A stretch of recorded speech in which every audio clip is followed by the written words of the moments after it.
welcome to Jay's Reviews. Today we're covering Tang Garden by ThunderGryph Games. In Tang Garden, you are an engineer trying to tailor the grounds to your character's desires. But beware, you are not the only engineer trying to do this. This plays 1 to 4 players, plays in about 40 to 60 minutes, good for ages 14 and up. Let's hit the table and see what we've got. Setup. We are setting up for 4 players. Place the garden board in the center of the table. Place the starting tile in the middle of the garden board. Separate the 4 different tile piles and shuffle them and place them in the assigned location on the board. Flip the top tile of each pile. Next, shuffle the decoration cards and place them next to the board. Next, place all decoration tokens next to the board. Give each player a player board and 3 cubes. Place the cubes in the required space on the player board. Give each player a set of lantern tokens. Next, remove the 6 starting character cards, shuffle and give 1 to each player plus the miniature for that card. Starting characters have a mark on the top right corner with a category color. Each player places this in front of them and moves the cube of the color of the category marked on the card up on their player board. Shuffle the remaining starting characters back into the other characters and place them face down next to the board to make the character deck. Reveal 2 characters and place the miniatures by them. Place all other character miniatures by the garden board. Separate the large and small landscapes. Shuffle and place them by the character board. Insert 4 random small landscapes into the starting places on the garden board. Make 2 piles of landscape tiles, 2 small and 2 large. Place all landscape tokens in designated spots on the garden board. The last person to visit China takes the engineer token. If no one has, pick at random. You are now ready to start. How to play. On a player's turn, you have a main action which is mandatory and 3 optional actions that you can take as well. On your main action, which is mandatory, you can either build the garden or place decorations. Building the garden. With this action, you take 1 tile from the available 4 tiles and place it in the garden. When placing, you must make sure that the edges of the tile you are placing match the tile you are placing it next to. Once placed, check for the following.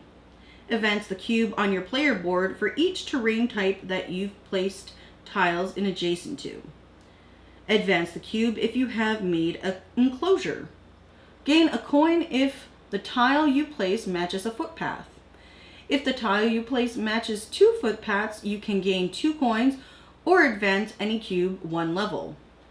If when placing a tile you pick up a landscape token, you must immediately place the type of landscape in one of the landscape slots on the board. When you are done with building the garden, check to see if there are less than 2 face-up tiles in the piles. If so, flip tiles up so that all piles have face-up tiles.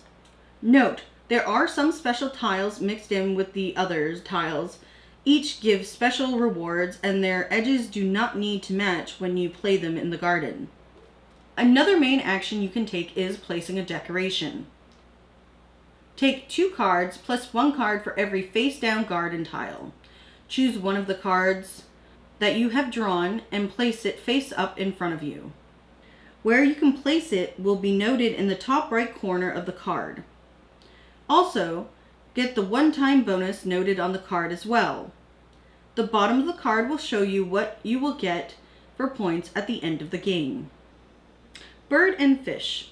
You get 6 coins for each pair you have. You get 0 coins for singles. Lotus and peonies. Works the same way as birds and fish. Bridges. Each one gives you 2 coins. Pavilions. Person with the most gets 12 coins. Person with the second most gets 6 coins. If there is a tie, take 16 coins and divide it by the tied players. Second place gets nothing. Trees. You get coins depending on how many different trees you have. There are 4 areas you will see on cards: greenery, water, bridge, and rock. There are 4 types of advancements as well: greenery, water, rock, and wild. The last thing to do once you have placed decorations is flip up all face-down garden tiles on each pile. Now that we've covered the main actions, let's get into the optional actions. There are 3 optional actions: influence a character, use a lantern, refresh a lantern. Influencing a character. To influence a new character, you need to advance cubes to the designated spot or higher on your player board. To influence a character, you must 1. Choose and take one of the 2 revealed characters, or draw a face-down character from the character deck. 2. Place a character miniature on the garden board.